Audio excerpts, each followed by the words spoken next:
This is the Friday, October 9th, 2015 version of the Market Plus segment. Joining us now is Don Roose. Don, welcome back. Thank you, Mike. Now, we covered a lot of stuff during the program, but looking back at soybeans, we've got a Facebook question here from Denise in Iowa. And Denise is wondering, as a lot of producers are today, do we hold our unpriced beans or do we let them go? I think a lot of that depends on the basis level. I think if you're sitting in areas where the basis is 30, 40, 50 cents wider than it probably should be when at its best times in the spring, I think, the question is you hold on to the cash, you try and do some kind of a hedge to arrive and see if you can improve on the basis.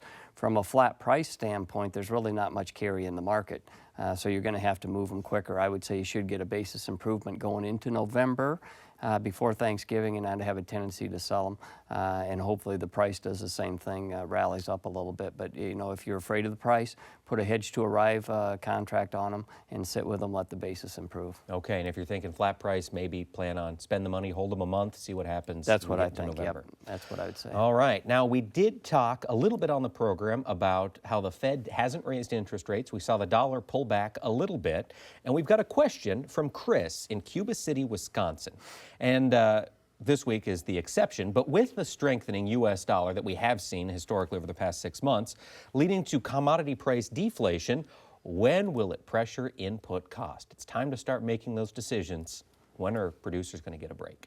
Yeah, and that's it. And I think really what's happened with the dollars, we are at a 3-week low on the dollar. So it has given us a little bit of a boost on the export, and I think that actually did help the values of a lot of commodities pushed up here this last week, not just the grain market, but the metals market also. So, when are we going to get a break on the input cost? That's a good question, because I think if you look at it, a lot of us feel that the inputs are too high. Fertilizer prices should come down with energy where they're at, and I think they probably do over a course of time. Land values are coming down, rent values are trying to come down. The chemicals and seed, that's always a struggle, but hopefully we get some relief over there soon. All right. Now, we've got a question again from Wisconsin. We've got Rodney in Edgar, Wisconsin. He's curious, what does the next 6 months or so look like for the dairy markets? Well, the dairy markets are very similar to like some of the other markets that we have in the commodity markets. We had our best time to forward sell milk, 6 months ago, a year ago. So, those numbers are kind of behind us, kind of like they are in the grains. But I would say when you get some sharp rallies in milk prices, there's still production still on the increase. I would go to work and take advantage of it. The plus on the milk side of it, we'd had really a struggle with the input cost with the feed and in the meal and the protein. That's at least manageable now. So there's some good things from that standpoint, but I would say rallies are meant to be sold in the milk.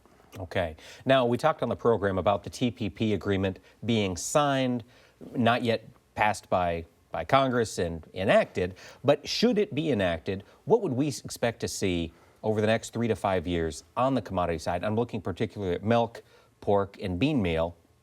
Is it going to be a big impact?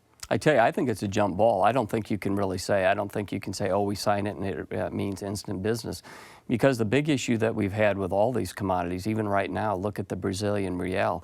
It's at a record low, and that's just caused real issues. So I think the whole thing with the whole trade pack, you can make these agreements, but it really comes down to the currency. If the currency moves, you've got one end locked down and not the other, and I think that's one issue that I think really needs to be addressed, and it's really tough when you're dealing with currencies around the world. But that's the downfall of the whole issue as I see it.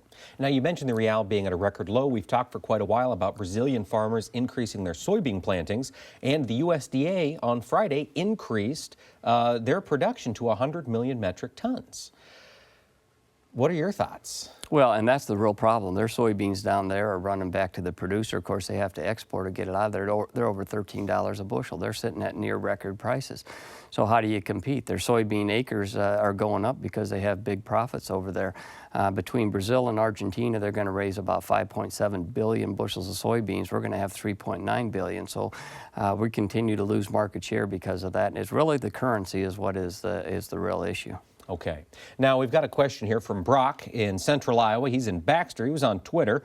And Brock is wondering, you hear from a lot of producers, how much variation is there in yield reports? He says Central Iowa will likely set a new record field averages in both corn and beans.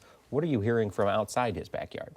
Well, I think it's pretty clear on soybeans. We're just hearing just huge, monstrous yields on soybeans across the whole Corn Belt. I mean, even in the areas where we had some tough growing conditions, Indiana, Ohio, yields over there much better than they thought, and the same thing we're seeing across the Corn Belt. Now, the corn, and that's why we think the yield could continue to go up on the next report. Corn is very much variable, but as we saw in this report, not enough to move us out of these areas that say that the government's not accurate at 168 plus. So variable, but still high yields. Yeah, variable. I think disappointing from what they thought it was going to be, but still, you know, just huge yields overall in the Western Corn Belt.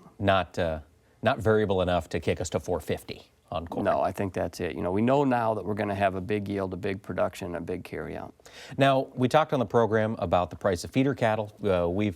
You've talked about the cattle cycle quite a bit. We did see huge herd expansion coming into this year, record prices paid for bred heifers, cows retained forever, it seems. Does herd expansion stop with this big of a drop in both fat and feeder cattle? You know, my experience says that, you know, we did put the cap in the cattle market in 2014, but I don't think it changes quick, you know, because this has just been a very short-term pain situation that we've seen in the cattle industry. Typically, I think you're, you know, a couple of years out before you see a real change. So, no, I don't think you see the liquidation. I don't think people give up that easy in the cattle business. It's a tough business. So, nope, I think you'll need to get prices that go down, stay down long enough that people just liquidate. Okay, maybe we'll see some older cows go in this next year, but other than that, we're going to keep right on trucking. Yeah, I think we're going to keep working with the same numbers we have, and hopefully the demand stays up because that's what we really need. Right. Now, we do have a final question here from Phil in Ontario, Canada, and you've touched on this briefly twice now, but with the October USDA report benign, is it setting up the January report for bigger yields? And in soybeans, you think possibly. What about corn? Well, big crops get bigger, and I would say that the corn, you know, has a chance to grow a little bit also. You know, just because we've had an extended growing season, and historically, when you have an extended growing season, that's a tendency that the yields continue to grow. We haven't had an early frost anyplace. You know, we've had some test weights that are pretty good. So I think that it probably does have a chance to grow. I don't think it gets smaller as we go forward. Okay. Well, Don Roose, thank you for taking the time to join us this week on Market to Market. Thank you, Mike. Thanks to all of you for sending in your questions via Facebook and Twitter. Please continue to do so, and we will get expert analysis right to you. Thanks for watching, and have a great week.